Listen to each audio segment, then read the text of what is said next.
দেখবেন যতটুক পর্যন্ত মাইকের আওয়াজ যায়, আল্লাহ পাক রব্বুল আলামিন আসমান জমিন গ্রহ নক্ষত্র গ্যালাক্সি তারকা আরো কত কিছু সাজিয়ে রাখছেন, সবগুলার মূলে হলো মানুষ। আল্লাহ নিজে বলেন হুয়াল্লাযী খালাকা লাকুম মা ফিল আরদি জামিআ। আল্লাহর পয়গম্বর তো আরো স্পষ্ট করে বলে দিয়েছেন, নবীজি বলেন আদ-দুনিয়া খুলিকাত লাকুম, নবীজি বলেন আদ-দুনিয়া খুলিকাত লাকুম, तमाम দুনিয়া তো তোমাদের কল্যাণে তৈরি। যেই মানুষটার কল্যাণে কোটি কোটি কোটি কোটি সৃষ্টিকুলকে আল্লাহ পাক রব্বুল আলামিন সৃষ্টি করলেন, সেই মানুষটাকে বন্ধুরা আমার কেউ অপরাধ ছাড়া না হক ভাবে যদি কেউ হত্যা করে, বিন খুসুস সে যদি মুমিন হয়, সহিহ হাদিসের বর্ণনায় এসেছে একজন মুমিনের দাম আল্লাহর কাছে এই পরিমাণ। একজন মুমিনকে হত্যা করতে, মুমিনের হত্যার অপরাধের কারণে দুনিয়ার সমস্ত মানুষকে আল্লাহ জাহান্নামে ঢুকায়া দেবে। মুসলমান ভাইরা রে আমার, প্রশ্নকারী ইবনে আব্বাসকে আবারও জিজ্ঞাসা করলেন, ওগো ইবনে আব্বাস, তাহলে এটাই কি ফাইনাল সিদ্ধান্ত? এরপরে কি আর কোনো সিদ্ধান্ত আছে নাকি?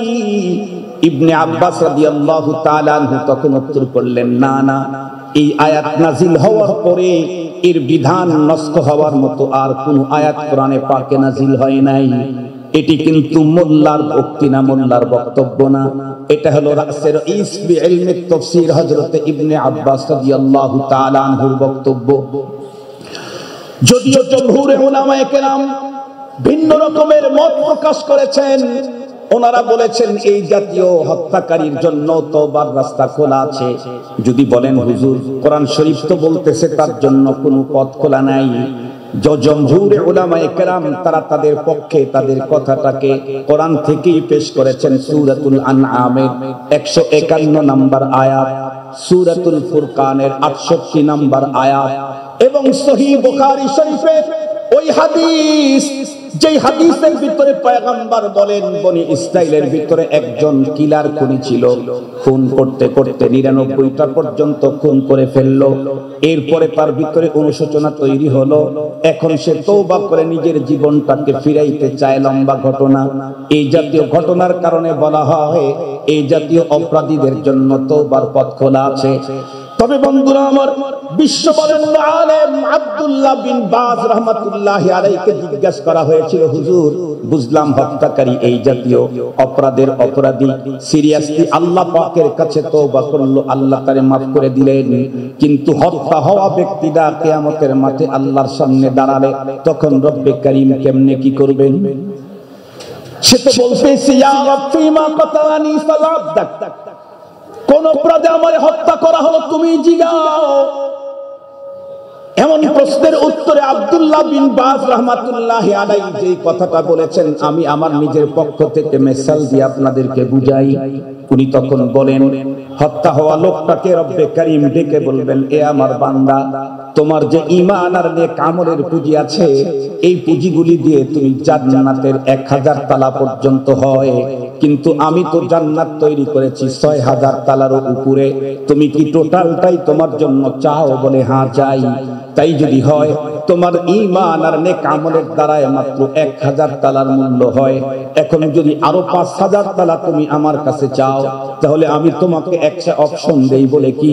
আমার আরেক বান্দা তোমাকে দুনিয়াতে না হক হত্যা করেছিল, পরবর্তীতে সে সিরিয়াসলি লজ্জিত হয়েছে, তার টোটাল জীবনটাই চোখের পানি ঝরাইছে, আমার কাছে কেঁদে কেঁদে কত হাজারবার যে মাপ চেয়েছে, কিন্তু তোমাকে হত্যা করেছে, আমি তাকে 100% মুক্তি দিয়ে দেই কেমনে? ওই অপশন তো আমি শরীয়তে রাখি নাই।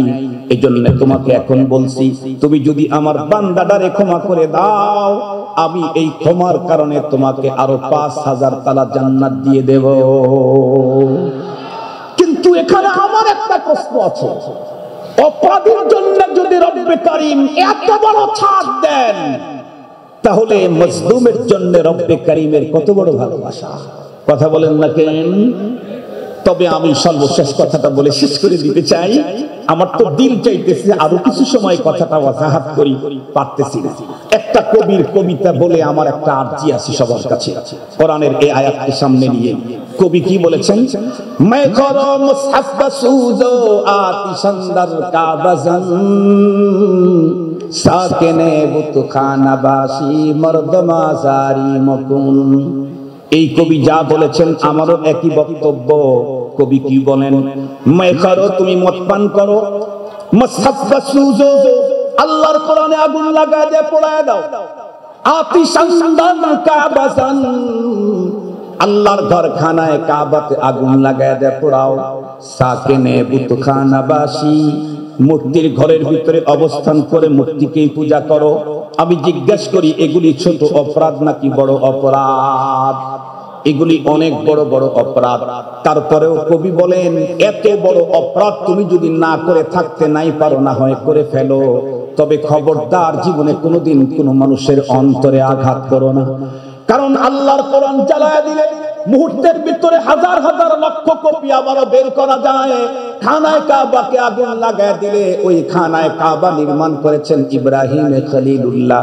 এটার কারণে যদি এত বড় অপরাধ হয়, প্রতিটি মানুষের দিলের ঘর নির্মাণ করেছেন স্বয়ং আল্লাহ। খলিলুল্লাহর তৈরি করা ঘরে আগুন লাগাইলে যদি এত বড় অপরাধ হয়, আল্লাহর তৈরি করা কলবের মধ্যে অন্তরের মধ্যে কোনো আগুন লাগাইলে তার অপরাধটা কত বড় হয়। একই সুরে আমি বলতে চাই যতদূর পর্যন্ত মাইকের আওয়াজ যায়, ও ভাই বন্ধুরা, স্ত্রীকে যদি তোমার চয়েস না হয়, হত্যা করার অধিকার তোমার নাই। চয়েস যদি না হয়, শরীয়ত তোমাকে তালাকের অপশন দিয়েছে, তালাক দিয়ে দাও। বোনদেরকে বলবো, স্বামী যদি তোমার চয়েস না হয়, অন্য কারো সাথে যদি তোমার রিলেশন থাকে, প্রয়োজনে তুমি স্বামীর ডিভোর্স দিয়ে দাও। তাই বলে আল্লাহর বান্দাকে হত্যা করার অধিকার তোমার নাই।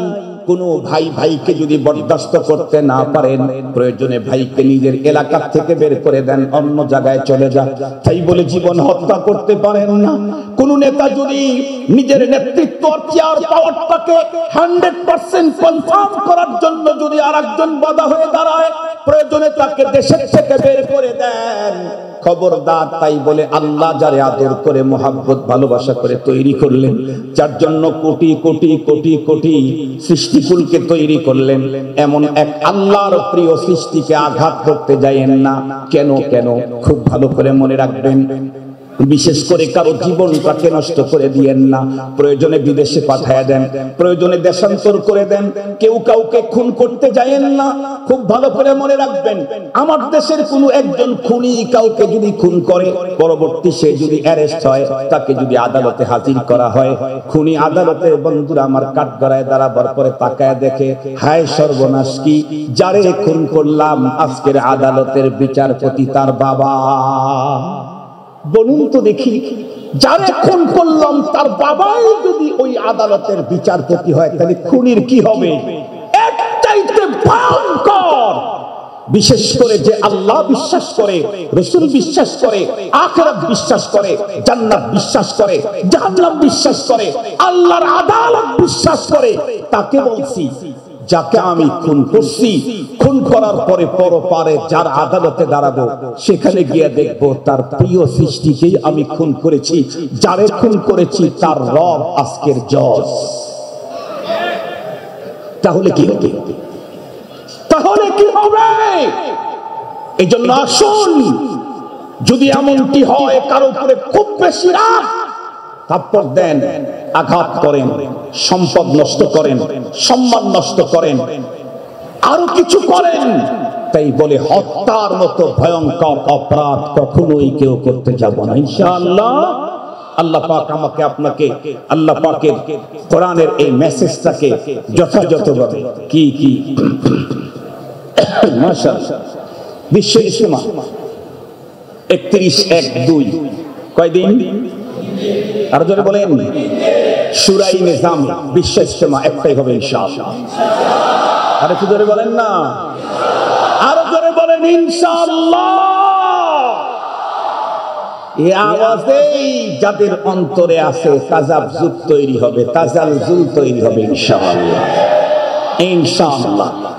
যেহেতু দাওয়াতে তাবলীগের এখানে রক্ত গেছে, এইটাকে আর উপরে ফেলার ক্ষমতা এপার ওপার দাদা দুদা কারো আর নাই, যেহেতু সেখানে রক্ত জমা হয়েছে।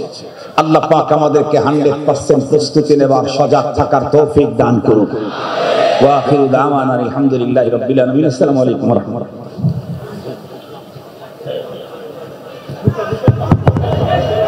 আলহামদুলিল্লাহ। মুহতারাম হাজিরিন, আজকের পৃথিবীতে সবচাইতে মূল্যহীন মানুষের জীবন। দেখেন না, তামাম পৃথিবীর দিকে এক নজর তাকালেই দেখবেন সারা দুনিয়াতে মানুষ খুনের উৎসব চলতেছে, মানুষ হত্যার প্রতিযোগিতা শুরু হয়েছে। ইউক্রেনের দিকে তাকায় দেখেন, প্যালেস্টাইনের দিকে তাকায় দেখেন, কাশ্মীরের দিকে তাকায় দেখেন। সিরিয়ার অবস্থাও বড় ভয়ঙ্কর ছিল, রব্বে কারীম একটু পরিবর্তন করে দিয়েছেন। মিশরের অবস্থার দিকে তাকায় দেখেন, পার্শ্ববর্তী রাষ্ট্রের দিকে তাকায় দেখেন, কাতারের ওই পারের মুসলমানদের হালতের দিকেও তাকায় দেখেন। অত দূরেও যেতে হবে না, আমরা তো এদেশে 90% মুসলমান। এই দেশেই তো দিন যত ঘটতেছে মানুষ খুন ততই বেড়েই চলছে। পেপার পত্রিকা সোশ্যাল মিডিয়াতে দেখবেন ব্রিফকেসের ভিতরে মানুষের লাশ, ফ্রিজের ভিতরে মানুষের লাশ, ড্রেনের ভিতরে মানুষের লাশ, কচু ক্ষেতের ভিতরে মানুষের লাশ, পলিথিনের ভিতরে মানুষের লাশ কয়েক টুকরো। এরপরে কখনো আয়না ঘর, কখনো ক্রস ফায়ার, কখনো রিমান্ড। স্বামী স্ত্রীর সাথে ঝগড়া লেগে স্বামী কর্তৃক স্ত্রী হত্যা। স্ত্রী স্বামীকে চয়েস হয় নাই, তাই সে তার পরকীয়াকে সাথে করে নিয়েই, প্রেমিকাকে সাথে করে নিয়ে স্বামী হত্যা। ছোট্ট মাত্র আধা জায়গার জন্য, 1 বিঘা জায়গার জন্য মানুষ খুন। ভাই ভাইয়ের সাথে শত্রুতার জেরে মানুষ ভাইকে খুন। সন্তান কর্তৃক বাবা খুন, সন্তান কর্তৃক মা হত্যা। একই দলের লোক শুধুই আগামী দিনে তার চেয়ারের প্রতিদ্বন্দ্বী হতে পারে, এজন্য তাকে হত্যা। নরমাল নিজের আধিপত্যকে বিস্তারকে সামনে নিয়ে মানুষ হত্যা। শেষ পর্যন্ত কি দেখলাম, বাংলাদেশের সবচাইতে বড় বরকতপূর্ণ একটা স্থান, সারা দুনিয়া যেই জায়গাটাকে চিনে, সেটা হলো তুরাগ নদীর তীরের টঙ্গীর ময়দান। আমরা তো দেখেছি বিগত দিনগুলিতে, দলীয় পরিচয় যার যাই হোক, তুরাগ নদীর টঙ্গীর ওই ময়দানের প্রতি মানুষের দুর্বলতা চরমে। 3 দিনের ইজতেমার শেষের দিন দোয়ায় অংশগ্রহণ করার জন্য বিগত সময়ে সরকার প্রধান, বিরোধী দলের প্রধানরা তাদের কার্যালয় সেরে সেখানে কোনো এক জায়গায় উপস্থিত হতেন। সারা দেশের সমস্ত মানুষের আস্থার জায়গা, সেইটাও রক্তে রঙিন হলো, তাও বর্তমান পৃথিবীর শ্রেষ্ঠ মানুষের রক্তের দ্বারায়। মুহতারাম হাজিরিন, রব যেই মানুষটাকে দুনিয়াতে লালন করার জন্য 1000 বছর আগে পৃথিবী সাজালেন, সেই জমিনে, সেই রবের সেই জমিনে তার প্রিয় সৃষ্টিকে হত্যা, এটা যে কত বড় ভয়ঙ্কর অপরাধ।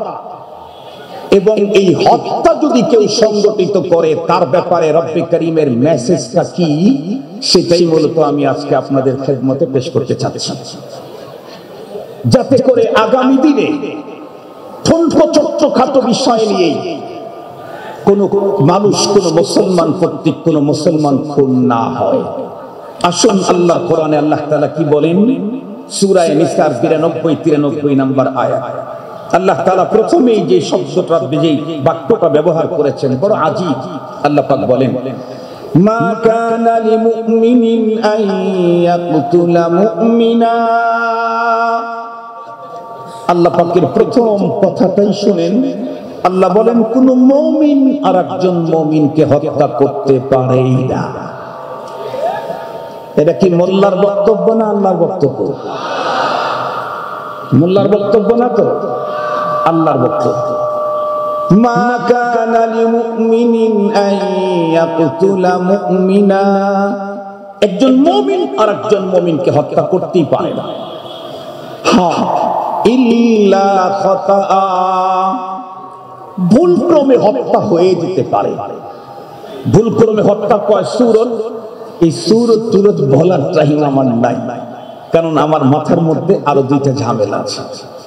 সূরত আপনারা জেনে নিয়ে, আমি শুধু মূল কথাটা বলে দিই। এখন যদি কোনো মুমিন কর্তৃক আর একজন মুমিন ভুলক্রমে হত্যা হয়ে যায়, তাহলে সেই ক্ষেত্রে কি করণীয়? রব্বুল আলামিন জানালেন, যাকে হত্যা করা হয়েছে তার কন্ডিশন তিনটা হতে পারে। তিন কন্ডিশনে তিন রকমের বিধান। এক নাম্বার, وَمَنْ قَتَلَ مُؤْمِنًا خَطَأً فَتَحْرِيرُ رَقَبَةٍ مُؤْمِنَةٍ وَدِيَةٌ مُسَلَّمَةٌ إِلَى أَهْلِهِ إِلَّا أَنْ يَصَّدَّقُوا।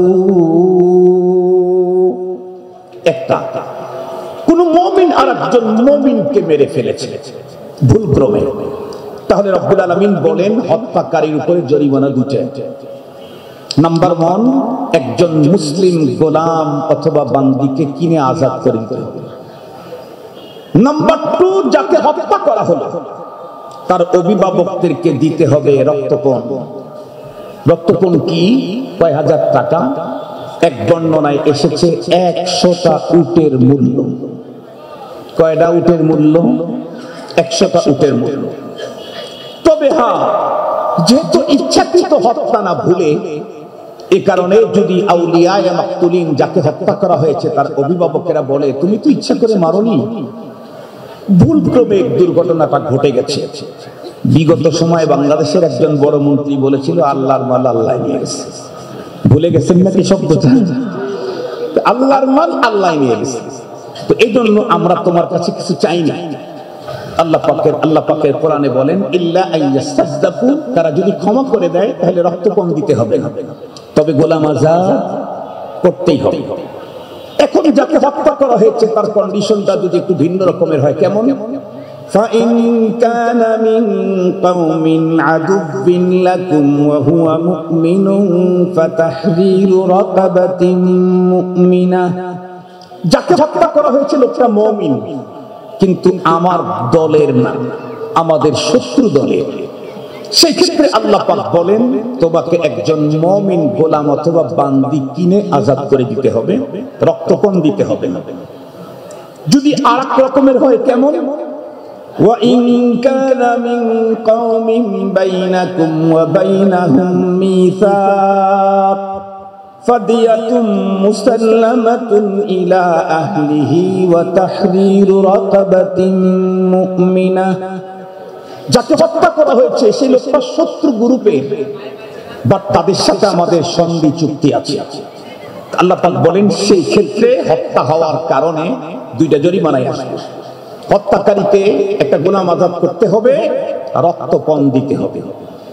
এখন কথা হলো হুজুর হত্যা তো হয়ে গেছে, কিন্তু মুসলিম গোলাম বান্দি তো পাওয়া যাচ্ছে না, সেই ক্ষেত্রে কি করবে? রক্তপণ না হয় দিলাম। আল্লাহ পাক বলেন ফামান লাম ইয়াজিদ ফাসিয়ামু শাহরাইনি মুতাতাবিআইন। যদি গোলাম আজাদ করার মতো কোনো সিচুয়েশন না থাকে, তো সেই ক্ষেত্রে হত্যাকারীকে 2 মাস লাগাতার রোজা রাখতে হবে। ওই লোক রোজা রাখতে ছিল, 45 দিনে গিয়ে রোজাটা ভেঙে গেছে, বলে আবার নতুন করে 2 মাস রাখতে হবে। দ্বিতীয়বার 50 দিন গিয়ে 50 দিনের গিয়ে রোজাটা ভেঙে গেছে, বলে ওই লোককে আবার নতুন করে রোজা রাখতে হবে। তৃতীয়বার দিয়া তার রোজাটা ভেঙে গেল 55 দিন, বলে আবার তাকে রোজা রাখতে হবে। চতুর্থবারে গিয়া তার রোজা ভেঙে গেছে 58তম দিন, আবার তাকে 60টা রোজা রাখতে হবে। কথা কি বুঝতে পারছেন আপনারা? এরপরে রব্বে কারীম কি বলেন? তাওবাতাম মিনাল্লাহ। এই অপরাধের এইটাই তওবা, এই অপরাধের এইটাই তওবা। কি বোঝা গেল? সব অপরাধ আস্তাগফিরুল্লাহ দিয়া ক্ষমা হবে না, সব অপরাধ ইস্তেগফার দিয়া ক্ষমা হবে না। এই জাতীয় কোনো অপরাধে যদি কেউ জড়ে থাকে, কেউ কাউকে হত্যা করেছে না হত্যা হয়েছে ভুলক্রমে, রব তাকে সিস্টেম দিয়েছেন তুমি গোলাম আজাদ করো, রক্তপণ দাও। তার পাওয়ার আছে, চেয়ার আছে, দাপট আছে, অনেক কিছু আছে, সে রক্তপণ দিল না। সে ভাবলো রক্তপণ দিতে গেলে তো আমার মর্যাদায় থাকে না, আমি তো হেরে গেলাম, তো বিনিময়ে কি করবে? নিয়ত করলো প্রতি বছর হজে যাব, প্রতি মাসে উমরায় যাব। ওই লোক যদি কোনো পদ্ধতিতে হজে গিয়ে শেষের 10 দিন যদি ইতিকাফ খাতিমের ভিতরেও করে আর ওখানে বসে বসে শুধু ইস্তেগফার করতে থাকে, ইতিকাফের নেকি দেওয়া হবে, ইস্তেগফারের নেকি দেওয়া হবে, লাইলাতুল কদরের উদযাপনের নেকি দেওয়া হবে। কিন্তু এই অপরাধের ক্ষমা খাতিমে কাবার ইতিকাফ দিয়া হবে না। এই অপরাধের ক্ষমার সিস্টেমই হলো গোলাম আযাদ করো, রক্তপণ দাও, এই অপরাধের সিস্টেম। এরপরে আল্লাহ কি বলেন তা জানেন? আল্লাহ বলেন ওয়া কানাল্লাহু আলিমান হাকীমা। আল্লাহ বলেন আল্লাহ সর্বজ্ঞ, প্রজ্ঞাময়, হিকমতওয়ালা। তার মানে কোন অপরাধের কোন শাস্তি বিধান করলে দুনিয়া অপরাধ মুক্ত হবে এটা আল্লাহর খুব ভালো জানা।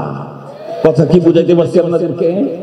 কোন অপরাধের কোন শাস্তির বিধান করলে দুনিয়া অপরাধ মুক্ত হবে এটা আল্লাহ পাকের খুব ভালো জানা।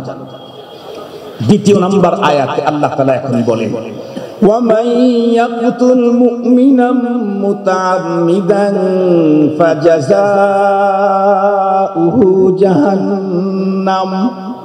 ওই প্রথম আয়াতে আল্লাহ বলেছিলেন মা কানা লিমুমিনিন আন ইয়াকতুলা মুমিনা, একজন মুমিন আর একজন মুমিনকে হত্যা করতেই পারে না। এখন এই আয়াতে আল্লাহ বলতেছেন, ওই আয়াতে বলছেন ভুলক্রমে হয়ে যেতে পারে, এই আয়াতে বলতেছেন একজন মুমিন তো আর একজন মুমিনকে হত্যা করতেই পারে না, কিন্তু যদি করে ফেলে, একজন মুমিন আর একজন মুমিনকে ইচ্ছাকৃত যদি হত্যা করে ফেলে তাহলে তার শাস্তি কি? কোরআনে হাকিমের এই আয়াতের বর্ণনা স্পষ্ট বলে দিয়েছে এই পৃথিবীতে এই অপরাধের কোনো শাস্তি দিয়েই এই অপরাধের ক্ষমা হবে না। 100টা উটের পরিবর্তে 1 লক্ষ উট দিয়েও হবে না। একটা গোলাম আজাদ করার পরিবর্তে 1 লক্ষ গোলাম আজাদ করলেও হবে না। যদি হইতো রব্বে কারীম অপশন এখানে দিয়ে দিতেন। রব কি বলেছেন? ফাজাযাউহু জাহান্নাম।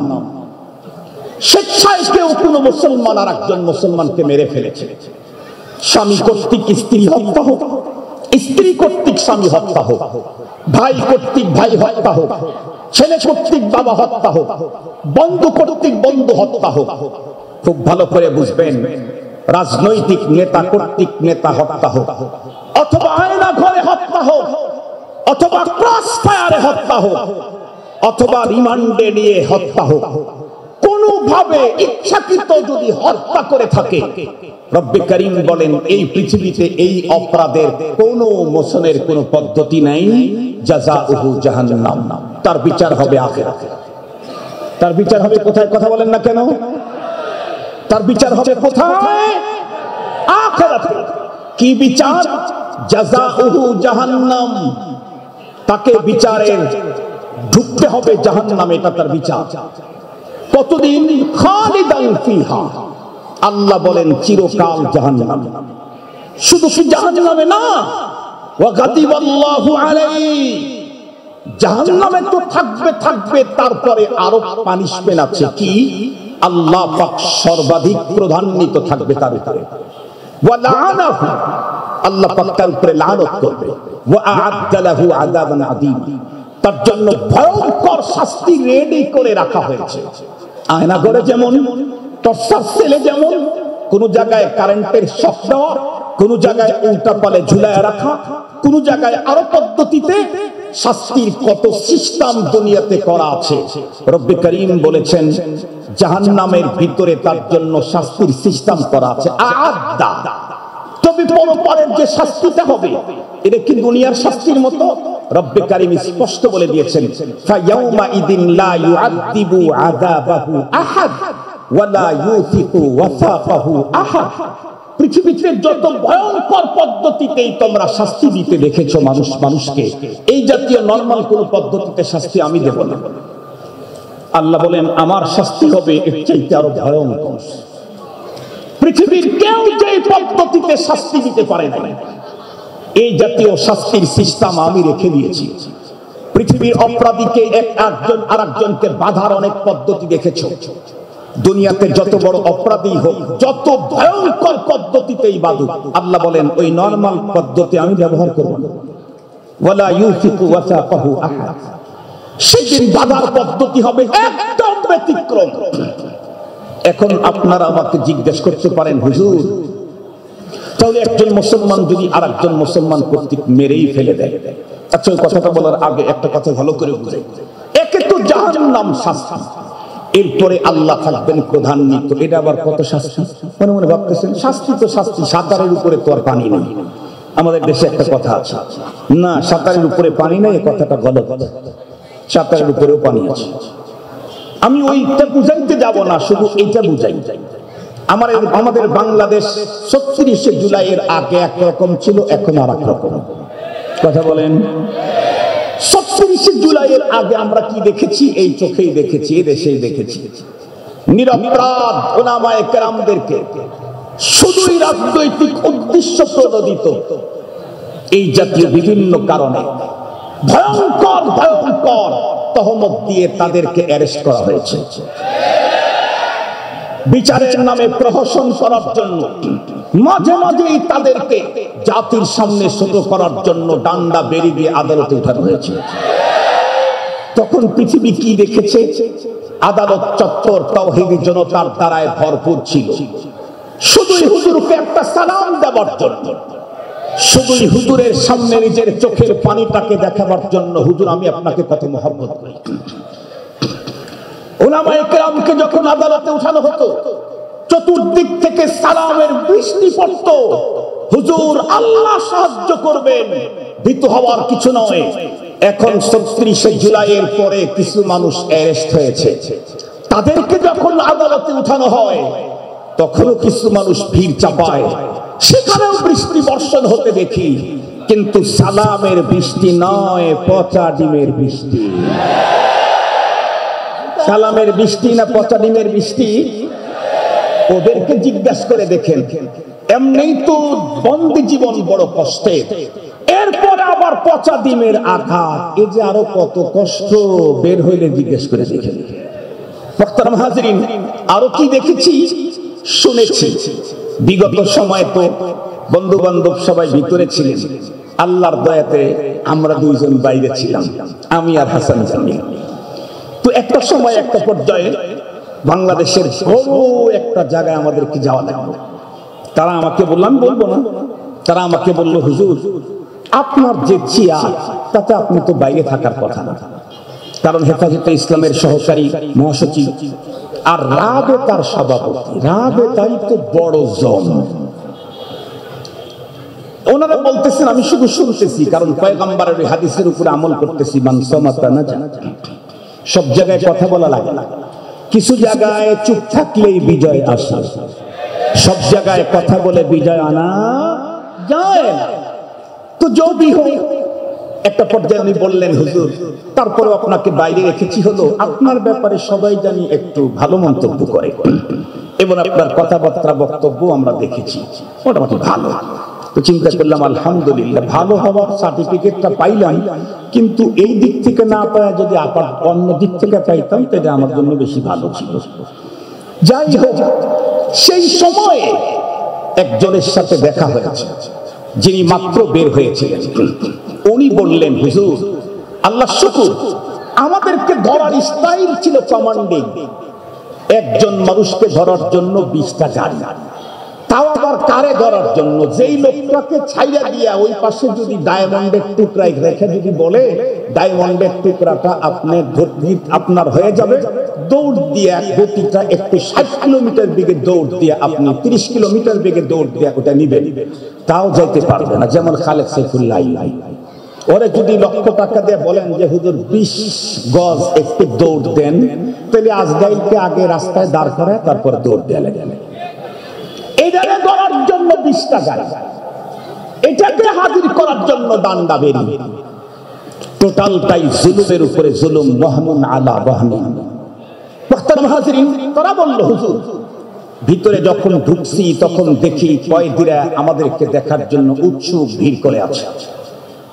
জেলখানার ভিতরেও মুসলিম তাওহীদি জনতা কয়েদি নিজেদের সুবিধা উলামায়ে কেরামদেরকে দিচ্ছে। ৩৬ জুলাইয়ের পরে যারা এখন জেলখানায় ঢোকে, জেলখানায় ঢুকতেই অন্য কয়েদিদের মুখ থেকে চোর চোর স্লোগান শোনা যায়। জিজ্ঞাসা করে দেখেন, একে তো বন্দী জীবন, তারপরে আবার এই জাতীয় স্লোগান, কত কষ্টে।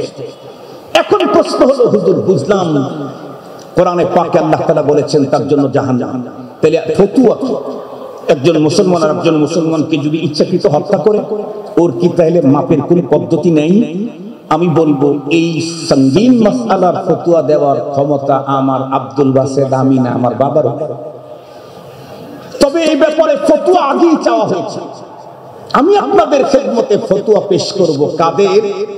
যাদেরকে আল্লাহর কোরআনে আল্লাহ অনুকরণ করার জন্য আমাদেরকে অর্ডার করেছেন, ওয়াল্লাযীনা তাবাউহুম বিইহসান, তারা হলো সাহাবায়ে কেরাম। সাহাবায়ে কেরামের ফতোয়া আমি আপনাদের সামনে বলি। তাও আবার কোন সাহাবী?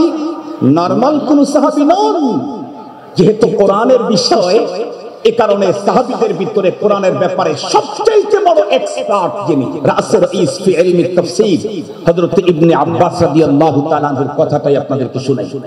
ইবনে আব্বাস রাদিয়াল্লাহু তাআলা আনহু, ওনার কাছে গালিবান একজন সাহাবী অথবা তাবেঈ আসলেন, এসে জিজ্ঞাসা করলেন, ইবনে আব্বাস, কোন মুমিন যদি আরেকজন মুমিনকে হত্যা করে থাকে ইচ্ছাকৃত, তাহলে তার ব্যাপারে সিদ্ধান্ত কি? ইবনে আব্বাস রাদিয়াল্লাহু তাআলা আনহু তখন এই আয়াত তেলাওয়াত করলেন, وَمَن يَقْتُلْ مُؤْمِنًا مُتَعَمِّدًا فَجَزَاؤُهُ جَهَنَّمُ خَالِدًا فِيهَا وَغَضِبَ اللَّهُ عَلَيْهِ وَلَعَنَهُ وَأَعَدَّ لَهُ عَذَابًا عَظِيمًا। এই আয়াত তেলাওয়াত করলেই জিজ্ঞাসাকারী আবার জিজ্ঞাসা করলেন, ওয়া ইন তাবা ওয়া আসলাহা ওয়া আমালা আমিলান সালিহা ওয়াহতাদা, যেই লোকটা একজন মানুষকে খুন করেছিল, সেই লোকটা যদি পরবর্তীতে তার এই ভয়ঙ্কর অপরাধ বুঝে আসে, সে যদি পরবর্তীতে তওবা করে, সে যদি ফিরে আসে দিনের পথে, সে যদি নেক আমল শুরু করে, সে যদি নিজের জীবনটাকে সুন্দর করে সাজিয়ে ফেলে, তাহলে কি হবে? এমন প্রশ্ন করলে ইবনে আব্বাস রাদিয়াল্লাহু আনহু রাগান্বিত হয়ে গেলেন। উনি তখন উত্তর করলেন, আন্না লাহু তাওবা ওয়াল হুদা। কি বললেন? আন্না লাহু তাওবা ওয়াল হুদা। ওর আবার কিসের তওবা, ওর আবার কিসের হেদায়েত? ইচ্ছাকৃত রব বলছেন, মা কানা লিল মুমিনিন আইয়াকতুলা মুমিনা, সেখানে সে ইচ্ছাকৃত মুমিনকে হত্যা করেছে, ওর আবার তওবা কিসের? এই কথা বলার পরে ইবনে আব্বাস রাদিয়াল্লাহু তাআলা আনহু তার এই মন্তব্যকে মুস্তাহকাম করার জন্য পয়গম্বরের হাদিস পেশ করলেন, জানায় দিলেন, এই শোনো মিয়া, আমি আমার এই কানে পয়গম্বরের জবানে বলতে শুনেছি, মাঝখানে কোনো রাবি নাই। সামিতু বিউজনাইয়া, আমি আমার দুই কানে পয়গম্বরের কাছ থেকে শুনেছি। কি? হাসরের মাঠ, কিয়ামতের কঠিন মাঠ যখন শুরু হবে, তখন যাকে হত্যা করেছে এই লোকটা পুরা হাসরের ময়দানে খুঁজে খুঁজে হত্যাকারীকে বের করবে এবং সক্ষম হবে, সিস্টেম আল্লাহ তাআলা করে দিবেন। হত্যাকারীকে যখন বের করবে, তখন হত্যা হওয়া লোকটা হত্যাকারীর এক হাত দিয়ে তার দেহের এক জায়গা ধরবে, আর এক হাত দিয়ে তার চুলের মুঠি ধরবে, এরপরে শেষটায়া টানতে টানতে আনবে আল্লাহর আরশের কিনারে। আল্লাহর আরশের কিনারে এনে সেই লোকটা বলবে, ইয়া রব সাল আবদাকা ফিমা কাতালানি, ইয়া রব সাল আবদাকা ফিমা কাতালানি। যাকে হত্যা করা হয়েছে সে হত্যাকারীর চুল ধরে শেষে শেষে দিয়ে আল্লাহর আরশের কাছে এসে বলবে, ইয়া আল্লাহ, তুমি তোমার বান্দারে জিজ্ঞাসা করো আমারে কোন অপরাধের কারণে হত্যা করলো, কি অপরাধ ছিল। মুসলমান ভাইরা আমার খুব ভালো করে